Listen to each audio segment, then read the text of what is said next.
No ano de 1917, Vladimir Lenin lidera os bolcheviques à vitória na Revolução Russa. O capitalismo é declarado morto.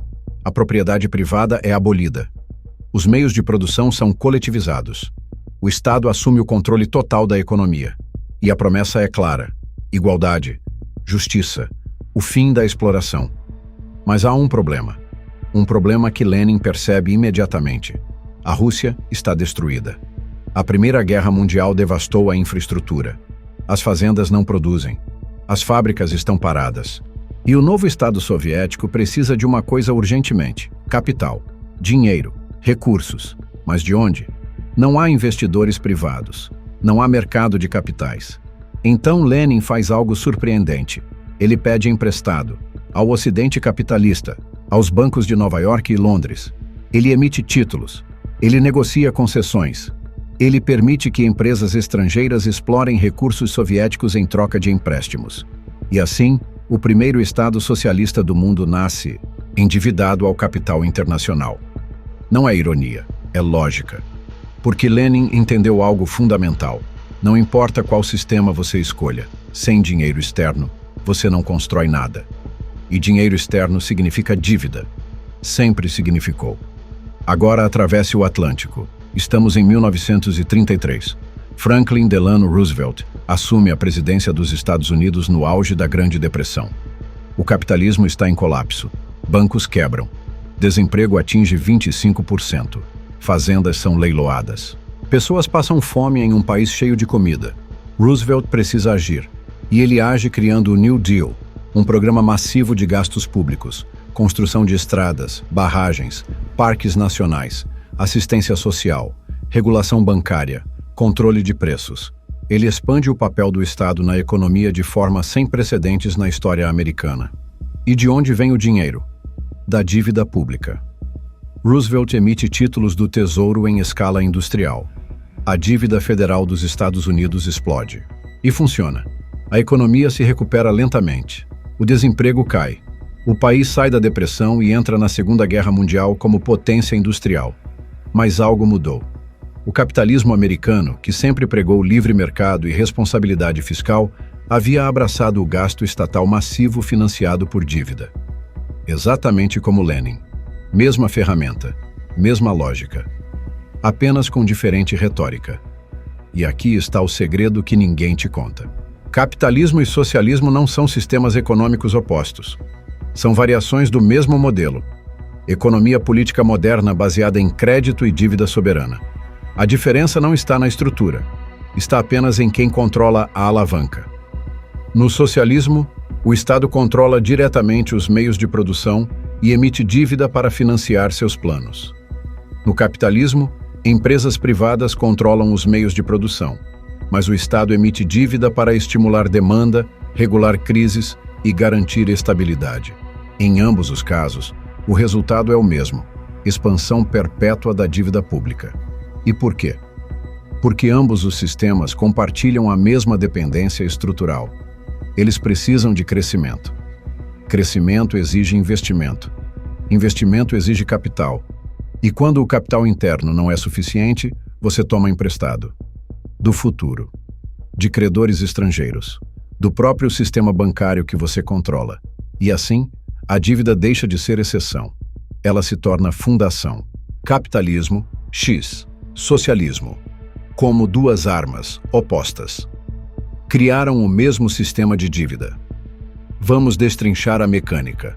Em um sistema capitalista clássico, o governo deveria arrecadar impostos, equilibrar o orçamento e deixar o mercado alocar recursos. Mas isso nunca foi suficiente. Então, governos capitalistas começaram a emitir títulos. Bonds. Promessas de pagamento futuro. Quem compra? Bancos privados, fundos de investimento, seguradoras, governos estrangeiros. E o mais importante, o próprio Banco Central. No capitalismo moderno, quando o governo gasta mais do que arrecada, ele não pede permissão ao mercado. Ele ordena que o Banco Central compre seus próprios títulos. É um loop fechado. O governo gasta. O Banco Central cria dinheiro para financiar esse gasto e a dívida oficial aumenta. Mas na prática, o governo está financiando a si mesmo. Não há credor externo real. Há apenas a ilusão de um mercado. Agora vá para o socialismo. Oficialmente, não há mercado privado de capitais. O Estado controla tudo, mas o Estado ainda precisa investir em infraestrutura, indústria, tecnologia, militar. De onde vem o dinheiro? De planos quinquenais? Não. Planos não criam recursos. Então o Estado socialista faz exatamente o mesmo. Ele emite dívida interna, obrigando bancos estatais a comprá-la, ou emite dívida externa, pedindo emprestado a outros países ou instituições internacionais. A União Soviética fez isso. A China faz isso até hoje. Cuba, Venezuela, Coreia do Norte. Todos dependem de crédito externo ou criação monetária interna para sustentar seus sistemas. E o que isso significa? Que a diferença entre capitalismo e socialismo é cosmética, é branding, é narrativa política. Mas a infraestrutura financeira, idêntica. Se neste momento você está tendo aquele momento, ahá, se o ledger oculto já te fez enxergar o sistema com outros olhos, há só um pagamento que a gente pede. Inscreva-se agora, porque a resposta final é ainda mais profunda. Porque o que realmente aconteceu no século XX não foi uma batalha entre capitalismo e socialismo.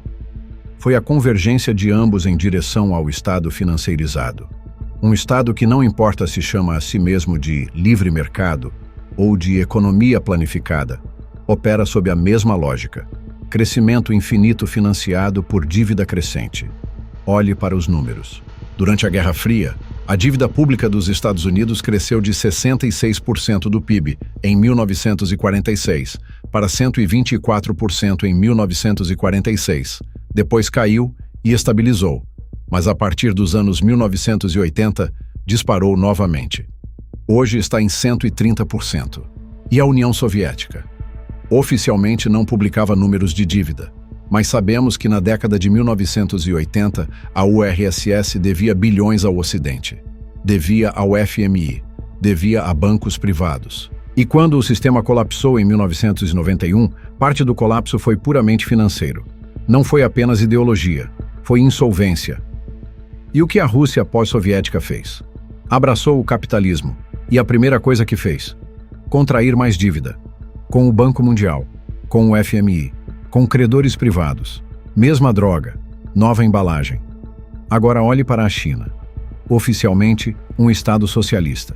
Partido Comunista no controle absoluto.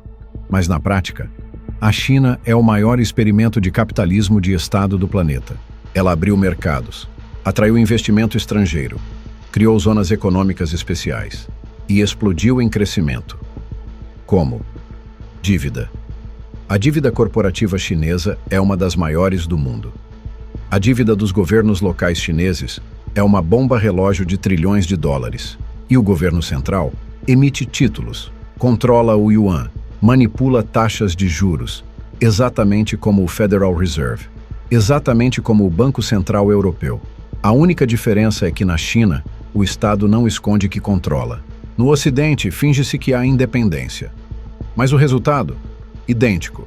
Expansão monetária, dívida crescente, dependência de crédito. E o povo? O povo trabalha, produz, consome e carrega o peso. E aqui está a consequência que você sente, mas não consegue nomear. Você foi criado acreditando que sua escolha importava. Capitalismo ou socialismo? Livre mercado ou Estado forte? Direita ou esquerda? Mas a verdade é que em ambos os lados, a classe trabalhadora acabou na mesma posição, trabalhando mais por menos. Porque em um sistema baseado em dívida, o valor real do trabalho é constantemente diluído. No capitalismo, pela inflação gerada por expansão monetária. No socialismo, pela desvalorização oficial da moeda e escassez estrutural. Diferentes mecanismos. Mesmo resultado. Você trabalha 40 horas por semana, ou 50, ou 60. E ainda assim, comprar uma casa é impossível. Aposentadoria é incerta. Poupança rende menos que a inflação. E enquanto isso, quem está próximo da torneira do dinheiro prospera. No capitalismo são os bancos, as grandes corporações, os fundos de investimento. No socialismo, são os burocratas do partido, os administradores estatais, os conectados politicamente. O nome muda. A estrutura não. Pense nisso. Durante a Guerra Fria, você foi ensinado que a diferença entre os dois sistemas era liberdade. Que no Ocidente você era livre e no Leste você era escravo. E até certo ponto, isso era verdade. Havia mais liberdade civil no Ocidente. Mais liberdade econômica? Vamos ser honestos. Você é livre para escolher seu emprego, mas não é livre para não trabalhar. Você é livre para poupar, mas não é livre para evitar que sua poupança seja corroída por inflação. Você é livre para empreender, mas não é livre para competir com corporações que têm acesso a crédito ilimitado a juros próximos de zero. E no socialismo? Você não tinha liberdade de escolher emprego, mas tinha emprego garantido. Não tinha liberdade de empreender, mas tinha moradia subsidiada. Não tinha acesso a bens de consumo, mas tinha educação e saúde universais. Ambos os sistemas entregam segurança em troca de controle, e ambos operam sob a mesma premissa. Você não pode ser verdadeiramente livre, porque o sistema precisa de você dependente. Dependente de crédito, dependente do Estado, dependente da máquina. E a máquina funciona assim. Governo gasta mais do que arrecada, emite dívida. Banco Central compra essa dívida com dinheiro criado digitalmente. Dinheiro entra na economia. Inflação sobe lentamente, mas de forma constante. Seu salário aumenta, mas não tanto quanto os preços. Você sente que está correndo, mas nunca alcança. E enquanto isso, ativos reais, imóveis, ações, commodities, sobem mais rápido que salários. Então, quem já tem, acumula. Quem não tem, aluga. E a distância aumenta. Isso não é capitalismo, não é socialismo. É extração disfarçada de política econômica. E os dois sistemas convergiram para isso porque ambos precisam da mesma coisa. Controle através da dívida. Porque dívida é controle. Se você deve, você obedece. Se sua cidade deve, ela obedece. Se seu país deve, ele obedece. E todos devem. Sempre deveram. Essa é a arma. Não é ideológica, é financeira. Capitalismo e socialismo não foram inimigos. Foram concorrentes pelo mesmo contrato. O contrato de gerenciar populações através de sistemas de crédito e dívida. O capitalismo venceu porque era mais eficiente, gerava mais riqueza, mas adotou as ferramentas do socialismo. Planejamento central via Banco Central, gastos massivos do governo, resgate de bancos e corporações. E o socialismo, antes de desaparecer completamente, já havia adotado ferramentas do capitalismo, mercados controlados, investimento estrangeiro, endividamento externo. No final, ambos chegaram ao mesmo lugar, um lugar onde o Estado e o capital financeiro se fundem, onde a dívida pública financia o sistema, onde o cidadão comum é o garantidor final através de impostos, inflação e trabalho, e onde não importa o nome do sistema. Importa apenas quem controla a alavanca do crédito. Você não vive em capitalismo puro. Não vive em socialismo. Você vive em um híbrido que pegou o pior dos dois: a instabilidade e desigualdade do capitalismo, a burocracia e controle do socialismo, e, acima de tudo, a dívida de ambos. Porque essa foi a única coisa em que capitalistas e socialistas sempre concordaram: que crescimento é bom, que estímulo é necessário e que amanhã a gente paga. Mas amanhã é hoje, e nós estamos pagando, com juros. A história não se repete, o dinheiro sim. Curta este vídeo e inscreva-se no Ledger Oculto. A verdade está aqui.